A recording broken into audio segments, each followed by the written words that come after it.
Hey, welcome back to the CommonGround North Dakota Podcast. I'm Heather. And I'm Jen. I've been a chef for 10 years. And I'm a registered dietitian. We've all heard the saying, farm to table. But what if the conversation was table to farm? Join Jen and I as we sit down with ag experts to dig in and find out more about North Dakota agriculture.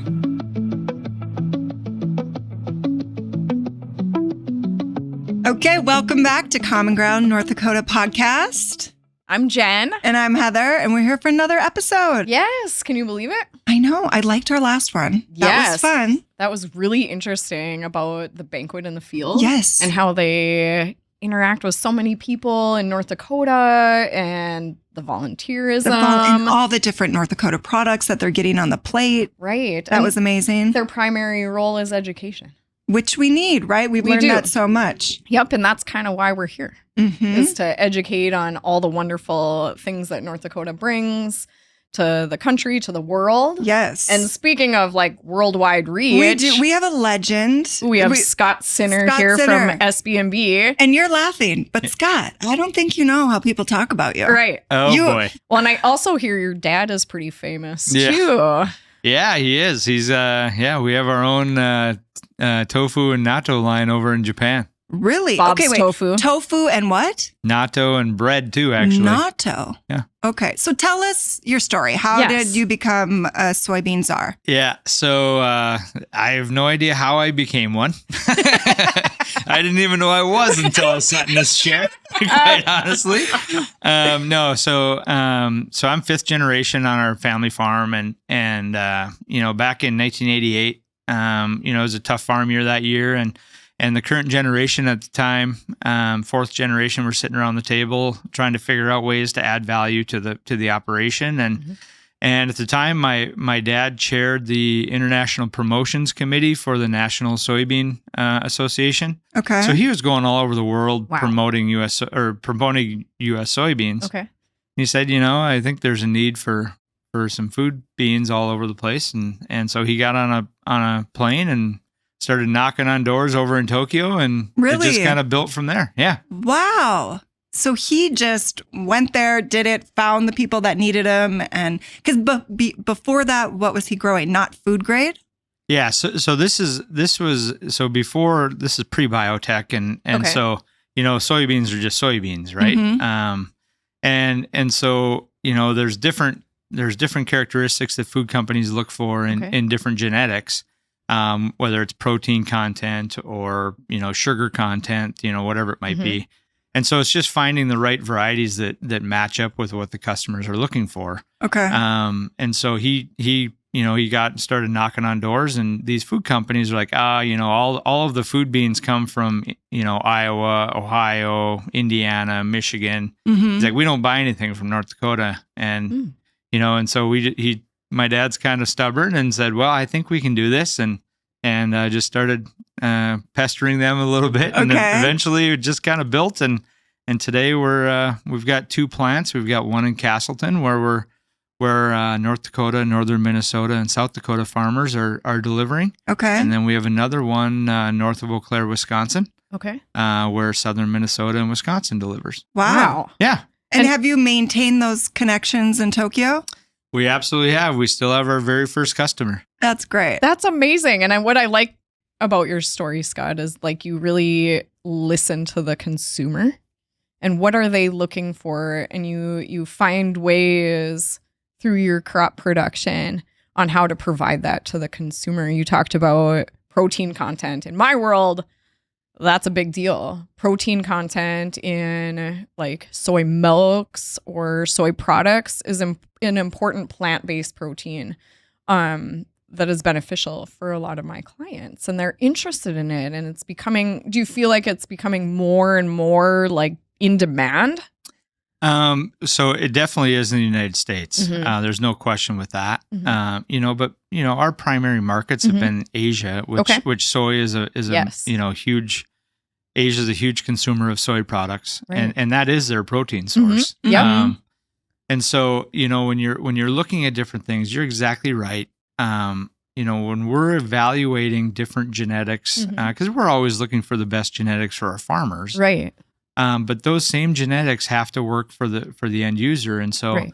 we'll initially, we'll look at different genetics and evaluate them based on performance in the field. We'll probably, most seed companies will probably take the top 5-6 performers. We'll take probably the top 20 and we'll take all of them and we'll ship them over to our customers and say, hey, which ones work? Okay.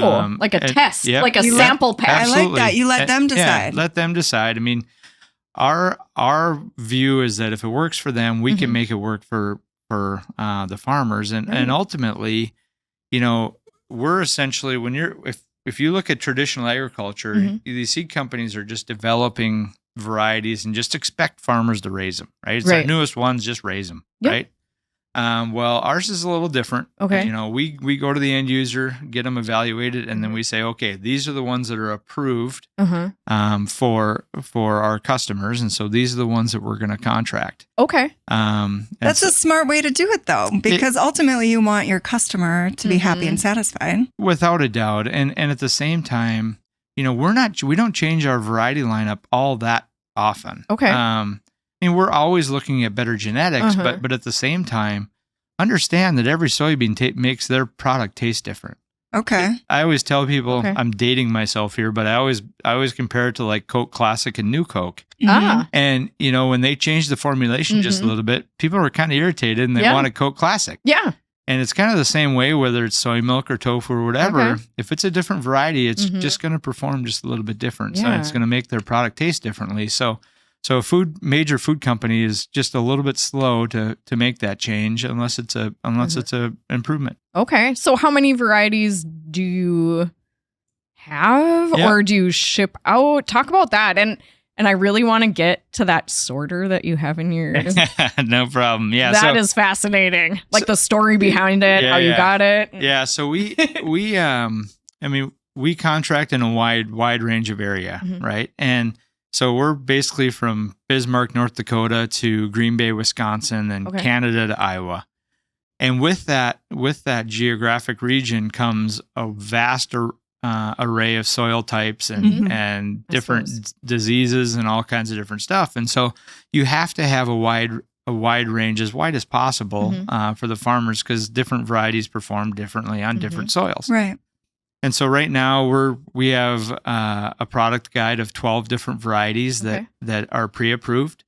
And then, our companies are also, or our customers are also asking us to provide them with soybeans a year and a half in advance. And, in farming, it's up to Mother Nature. It's not necessarily up to us. Can't guarantee it. Yeah. And so we have a list of probably another 3, 4, 5 different other varieties that are approved by our customers in case we need to buy some in the case of a shortage. Okay. Wow. That's cool. So like you have all these farmers that are growing these products and they either contract to bring them to the Casselton plant or the one in, was it Wisconsin? Okay, so like, then they what happens then? So they're just like, where do the soybeans go? Yeah. So when they're raising food grade beans, so we call them in for delivery when we're ready to ship them. Okay. Everything gets shipped in shipping containers, and so basically what we're doing is cleaning the soybeans and sizing them. So essentially, what we are selling is food line ready ingredients. Okay. And so we're sizing it to a certain specification. And every customer is different. We're taking out the pods and the weed seeds and the sticks and all that kind of stuff. We're color sorting. Yep. We're taking out split soybeans. We're all kinds of different things. So we can. And you have different machines that you can just shake it out, or how does that work? Yeah, we do. Okay. So, and depending on what the customer wants, we can use those machines or not use those machines. Okay. Everybody's just a little bit different. And so they'll give us their size specifications and we'll get the product of what they need. Yeah. So talk about that color sorter. Yeah. So and how'd you get it, and like why? And so color sorters are an amazing piece of equipment. These soybeans come flying through these things. I don't even know how many beans go through in a second, but it's a lot. Okay. You can barely see the stream of soybeans. And on the front, there's a whole panel of lights, and every time a light lights up, that's a puff of air that's shooting a soybean out. Oh, because it's the wrong color? Yeah, because it's the wrong color. And there's a different sensitivity. I mean, you can make it super sensitive. You can make it, not so sensitive. But we're looking for kicking out green. Green and brown are the two that we're looking to kick out. Okay. Green a lot of times is associated with an immature soybean, and what that causes the soy milk or tofu or whatever it might be to be a little bitter tasting. Okay. So we want to get those out, and then brown. Brown is actually a genetic mutation. It's totally normal. Sure. It's a natural mutation in the soybean plant, but they just don't like them in there, so we just color sort them out. So white is that the color? Yellow. Of the optimum? Yeah. Oh, it's yellow. Yeah. Okay. Yep. Interesting. Yep. And different color soybeans, you can get a light yellow, you can get a darker yellow. And if you have a light colored seed coat, I mean, that's going to make the soy milk a lighter color soy milk. Makes sense. Yeah. So, different markets like different colors. Like Japan likes a nice light color. Okay. Taiwan wants a yellow. Really? That's just the way that they've been. Yeah. So nice to have the color sorter so you can ship the darker ones. Yep. Where did the color sorter come from? Yeah, where does one pick? Like Craigslist? Where'd you get it? Craigslist. Yeah, Craigslist. That's what I would do. Facebook Marketplace. Amazon. Okay. Yeah, just check Amazon. It'll cost you a few $100,000, no problem. No, so there's a couple companies in the world that make them. And this particular one we ended up getting came from Italy. Wow. It's a fantastic piece of equipment, and we couldn't be any prouder of the quality it helps us get. Yeah, I love how specific you can be with the shape and the size and the color. And the color, like I had no idea that customers would pay attention to the color. Like my focus always goes to nutrition, like value and like what's in it, but like the aesthetic, or what they're looking at in the final product, I'm sure that's makes a huge difference. Yeah, for sure. And like one of the things that we fight with a little bit is dirt stain. What's that? Just a natural thing that happens. And so for example, if a farmer goes out to harvest their beans and there's any green left in that field, that green is moisture. And so as you're combining, as you're harvesting, you're creating dust. Yeah. And if there's moisture, that causes that dust and dirt to stick to the seed coat. Oh, okay. And it doesn't really do a whole lot in terms of nutrition, but it affects two things. Number one, it's first impression, right? Right. I mean, when a customer opens up the bag and they see a bunch of dirty soybeans, it's no different than you open up a box of Wheaties and find a bunch of dirt in there. I don't think you want it, right? Yes. No, not a fan. Yeah, exactly. So can you get that off, or you can? Sometimes. Okay. The other thing is, a lot of these soy foods, they soak the soybeans ahead of time. Right. And so a lot of times that dirt and dust will come off in the soaking process, but that just means they have to change their water more often, and that's more work. Yeah, and so there's just there's a lot of things that go with it. Okay. I had no idea. Yeah. And are you exporting all of your soybeans?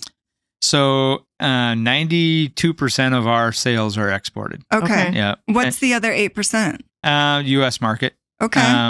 And the U.S. market is growing very, very quickly.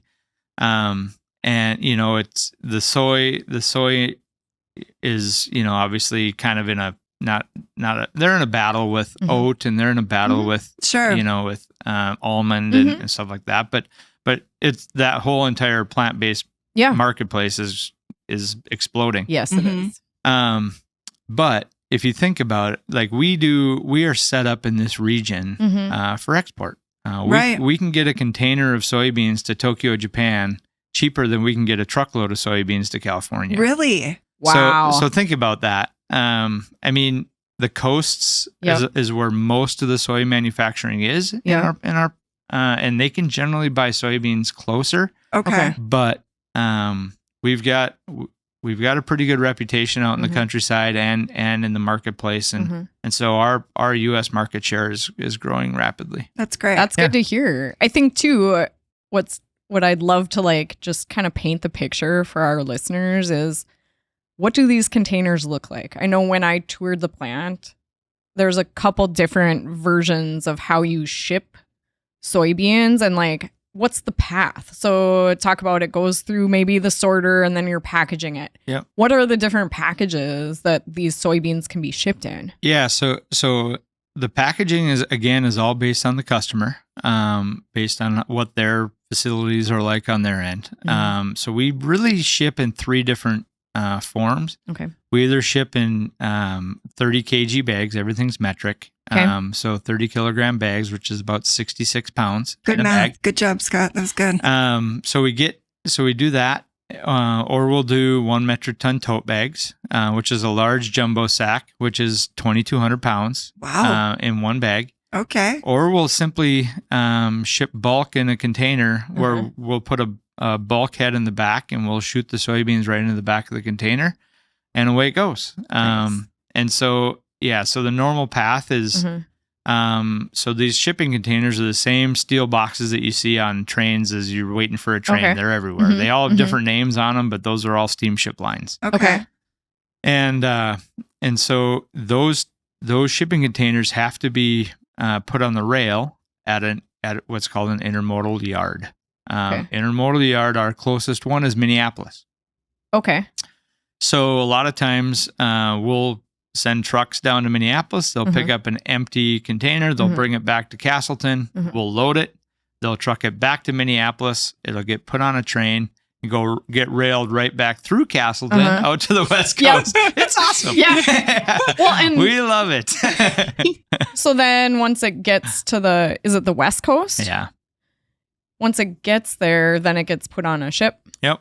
And taken over to either Japan or whatever another port, whatever port we're going to. Yeah. So most of the ports we're exporting from are either Seattle, Tacoma, or Vancouver. Okay. BC, depending. Well, and I remember too talking about like what you look for in a shipping container and like Are the they detail food and grade? the quality. That's what I'm Like wondering. you gotta inspect it, right? Yeah. So I mean, it's a whole process. that's a great question because I mean, there used to be separate food grade containers and non-food grade containers, and now there's just so much demand for that size of equipment that the steamship lines just don't separate them out. Okay. And so it's on us as shippers to make sure that container is viable for us to ship a food So product you have in. to clean it out and get it ready for the soybeans. So we always do 2 things. We'll close the door and make sure there's no light coming in the container. And then we'll evaluate it for, it might be oil stains or smells or anything like that. Okay. That can be a real challenge in the wintertime when it's cold out. Right. We can't smell as much stuff when it's cold. And so, but our staff does a tremendous job. And quite frankly, the truckers that we have working for us, they know what our expectations are. And so they evaluate it. Before they bring it to you. Before they bring it to us. That's what I was thinking. If you get the shipping container, you don't want to just send it back. That's a bad conversation to have with a trucker. Yes. So they're I'm sure. scoping it out before they even bring it to you because they know what you need. Yeah. Okay. And there's some stuff that we can fix, and we've done that, Yeah. or we can put a liner in there or whatever it might be to try to make it viable. Wow. But there are a lot of variables. There are a lot of variables. So I go back to like Bob's tofu. Yeah. I would love the story that you tell, Scott, about like Bob's tofu and how that became a thing. Yeah. Can you tell us a little bit about that? Because I think it's just so awesome. Yeah, gladly. So this customer, this is one of our very first customers. Yep. And so they were sitting in a meeting with my dad one day, and this was probably back in, I'd say probably 2001, 2002. And so they're sitting in a meeting and they said, hey, we want to have a branded tofu. And he said, oh, okay, yeah, we can do SB&B tofu. And they're like, no. Have you ever heard of Colonel Sanders? And my dad's like, well, wait a minute. Yeah. He's like, I got partners back, and so he came back and they're like, hey, they want to have this Bob's tofu and stuff. And they're like, who cares if it helps sell tofu? Get after it. Let's go. Wait, your dad's name's Bob? Yeah. So he has his own tofu. Yeah. Does he look Tofu like and Colonel bread. Sanders? No. But for a while, when he was younger, his face was on the package.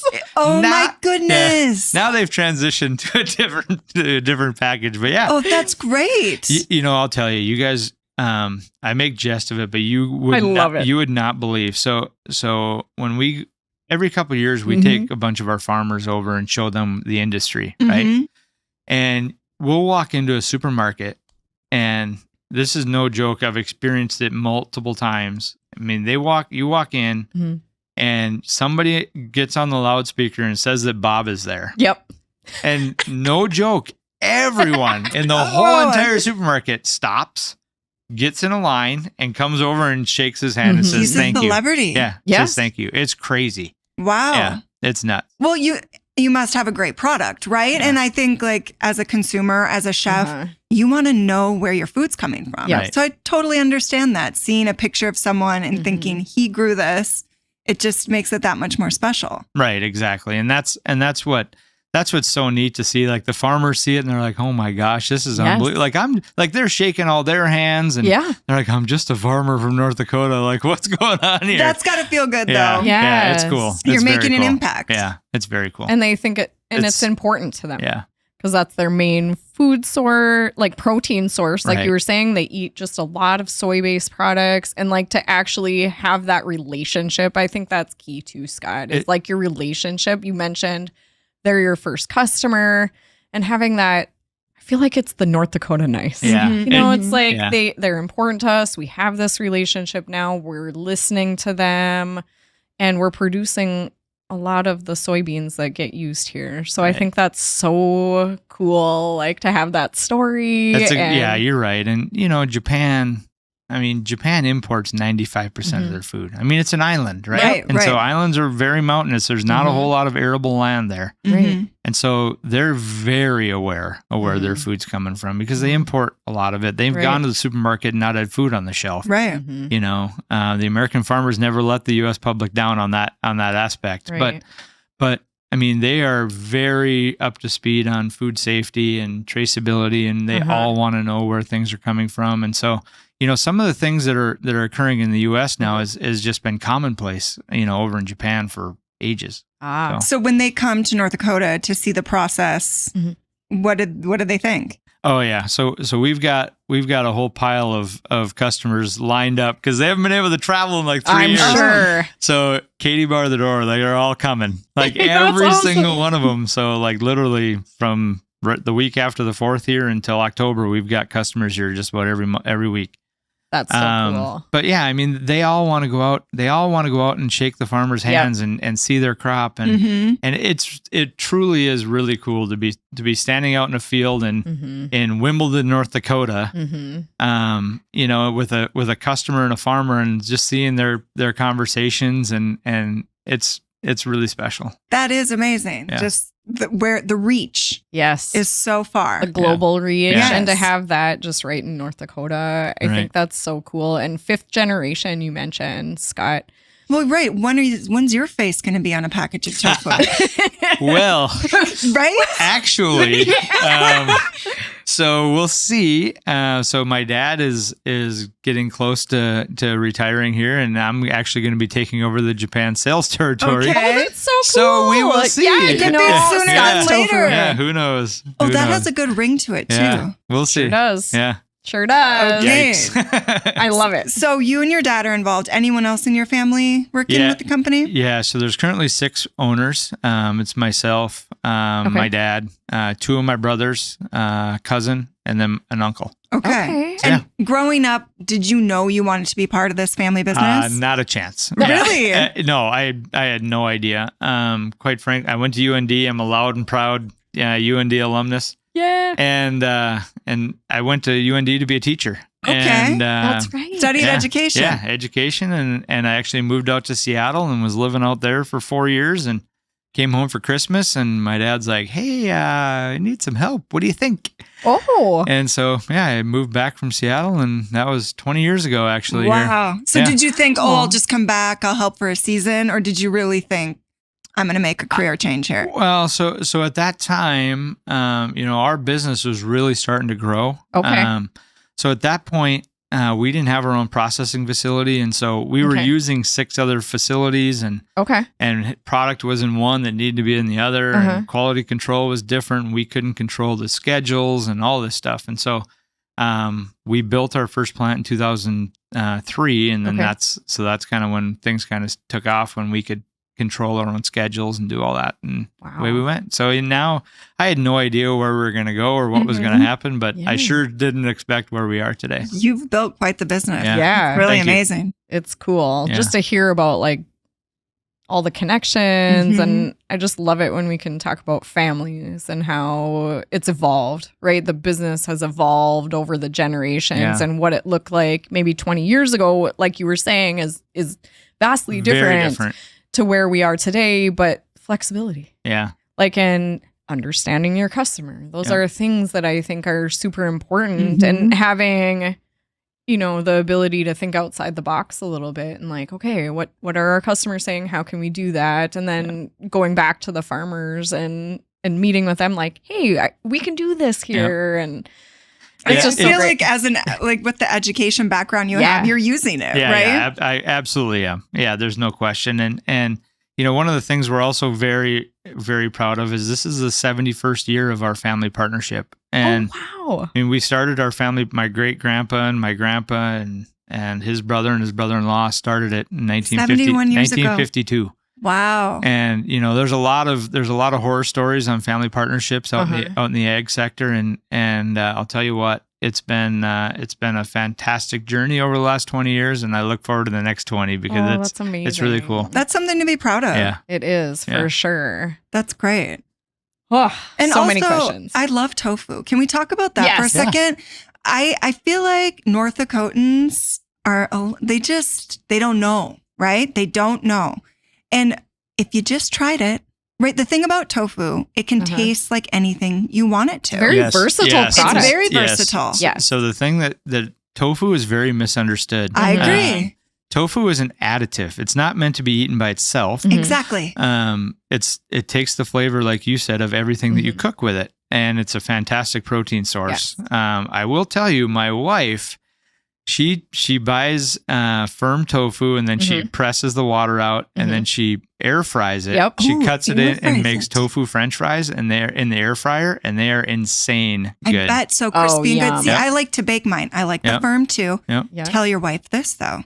You take that firm tofu, you freeze it, and then when it defrosts, you can squeeze out even more water, Oh. so it gets Ah. extra crispy. Ooh. Oh, nice. Ooh. I will Good tell tip. you that, because what most people don't, I mean, tofu is 70% water. Yep. Mm-hmm. And so, I mean, there's a lot of water in that stuff. Mhm. So yeah, it's really cool seeing it made too. Yeah. I bet. Yeah. I'd Yes. love to see I it had the made. opportunity at Northern Crop Institute. Oh yeah. Yep. What does that look like? So, you know, when you go to Japan and you tour a tofu factory, you know, you get dressed head to toe in all the garb you need. You know, everything's food safety. You go through like a bunch of water baths, and you go through an air bath and all this stuff to make sure there's no contaminants. Then you go out there, and I mean, like I said, there's so much water in it. There's water everywhere. I mean, the floor is all water. It's got, I don't know how wow. many inches. Really? Yeah. Oh my goodness. Just because, you know, they're constantly just filling the packages, and the water It's is just just draining overflowing. Yeah. Okay. But it's really cool to see the massive pieces of tofu when they actually make it, Yeah. and then they just go in and Slice slice it all up, and yeah, and fresh tofu is insane good. Okay, because I want to make my own tofu. Yeah. That's the journey I'm on right now. Yeah. So I've met you. I have a soybean source. Now I just need to learn how to make it. The toughest thing to come by is probably going to be the coagulant that you need to make it, but you Okay. can find it. I'll find it. Yep. Xanthan gum is what a lot of them use. Sure. Yep. Yeah. I'll Yep. get my hands on that. Yeah. Great. I think it was awesome to watch it and then try it fresh. Oh, I bet. Yeah. I think you should try natto, actually. Tell me if you about haven't that. had that. Natto is fermented soybeans. Yep. Okay. So gut healthy. Okay. It truly is a superfood. Yep. Mhm. Now, if you can find it, there are places in the U.S. that are making fresh. Because if you can find fresh, like there's a what's the name of the company? Anyway, they're out in New York. If you can find fresh natto, you get a little bit extra benefit, because when you freeze it, a lot of the natto that's made in Japan, they freeze it and ship it over. Mhm. It kills some of the enzyme activity Sure. from the bacteria. But Yeah. if you don't, it's exceptionally healthy. I mean, there's doctors in New York that are prescribing it for arteries because it helps unclog arteries and things like that. It's That's exceptionally super good. interesting. Okay. Yeah. All right. I'll work on that too, Scott. Yeah. Yeah, I think for gut health, they talk about fermented food definitely, and how can you get more of that because it's the healthier bacteria in your gut. And I mean, there's so much research going on between like the gut and brain and like just overall health. Even at my dentist, they talk about like they're talking about good bacteria. They're Yeah. like, oh, you have good bacteria in your mouth. I'm like, well, that's disgusting. Yeah. But like, Well, okay. when you go to Japan, you look around, they're all looking really healthy, aren't Well, they? You Yeah. mentioned heart health too. Yes. There is a tie between like oral health, gut health, and your heart. Yep. Yeah, and natto, in Japan, that's the primary the primary market for natto, and they eat it kind of like we do yogurt, just a small little cup for breakfast every day. It comes, I mean, it looks like kind of a consistency of like a runny Rice Krispie bar almost. Okay. It's really stringy and gooey. It looks terrible and tastes worse. Really? But it's You're selling it. But You're it's selling it. But it's exceptionally healthy. So just like really tart tasting, or what is it? No. Is there like an aftertaste? It's there's definitely an aftertaste. Okay. Yeah. Okay. So I'll eat it. I don't mind the taste of it. I'll put mustard or soy sauce or sriracha or something on it. Okay. My wife has to literally douse it in, like, you can see sriracha and that's it. Lots of sauces. Yeah. I would eat it if I know it's good for me. It's I'm very, pretty very sure. good for you. For Yeah, and sure. you can get it at a lot of Asian supermarkets here. Okay, Oh, very great. cool. Natto. Yeah. Hasn't hit mainstream yet. Sounds like it's on now- its way, though. I mean, maybe Yeah. it might. Yeah. Yes. Like from It the should. podcast. Yeah, it should. It should, because it is very, very good for you. That's awesome. Yeah. That's Man, great. we've learned about so much. Yes. Are you ready to ask us some questions, Scott? Sure. Okay. We're going to do the Well, host halftime? Let's get our whiteboards out. So, Heather, you won again. Did we even write your name on You it? sound We surprised, Jen. I mean, No, I shouldn't be. Scott, FYI, I'm terrible at trivia Oh, perfect. and math. I'll be impressed if you get these right. oh, these are hard ones? Look at the way he's looking at us. Oh my gosh, I'm already nervous. Okay. Okay. Okay, so this is actually a perfect segue from our recent discussion. Okay. So natto, which is a fermented soybean product, is obviously very popular in Japan. What percentage of soybeans used in the Japan natto market come from this region? Okay.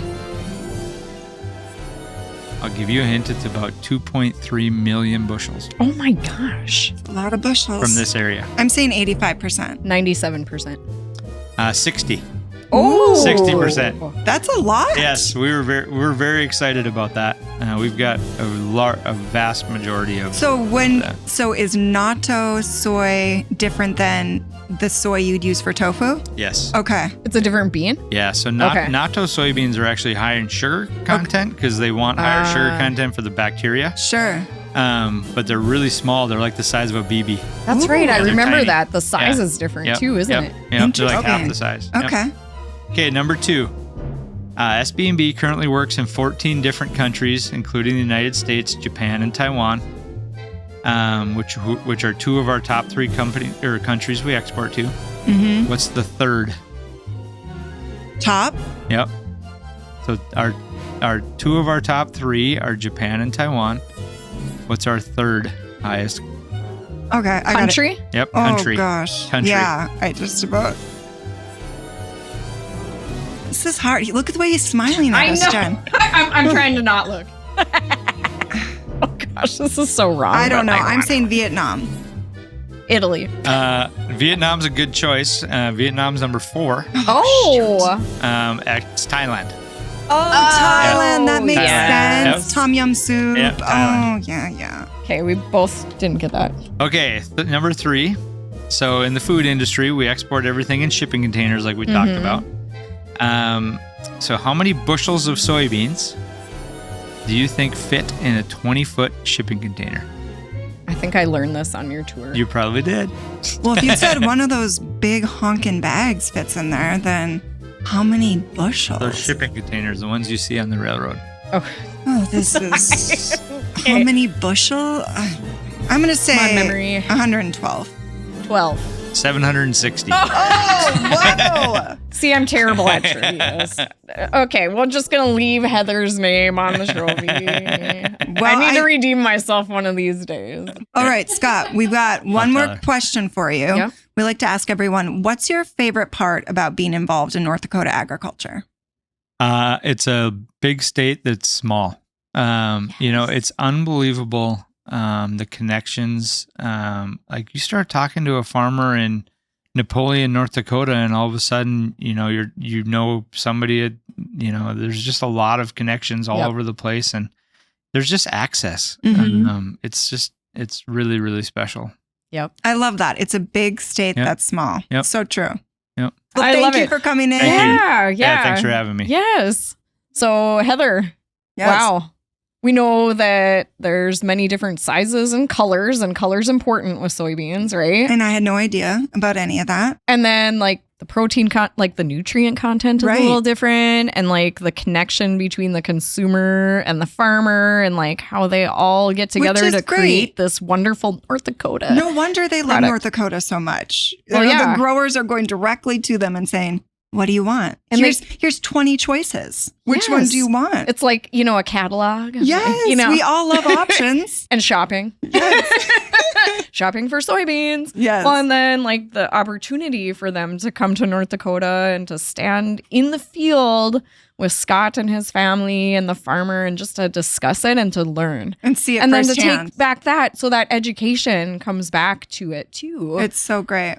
I And know. the visual of Bob in Japan in Yes. the grocery store Shaking hands. with the line, that Shaking was my hands. favorite part. I know, I love it. I I love love it. that story. I still like it, just gives me like goosebumps and Yes. happy thoughts, right? Yes. Of Bob's tofu. Mm-hmm. So speaking of the family, we have Scott's cousin on Yes. next. What a great connection. I We'll be know. talking to her next episode. Yes. And she grows soybeans. Yes, for SB&B. So we have to find out which one she's growing. I know, like what type and Okay. I'm just so interested in the connections there, Mhm. right? Can't wait. I know. Well, tune in next time wherever you listen to your podcasts. And thanks for listening to Common Ground ND.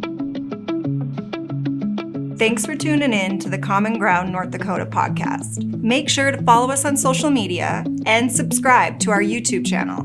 Most importantly, send us your questions about North Dakota agriculture by visiting our website. You might win a prize. We'll see you in the next episode of the Common Ground North Dakota podcast.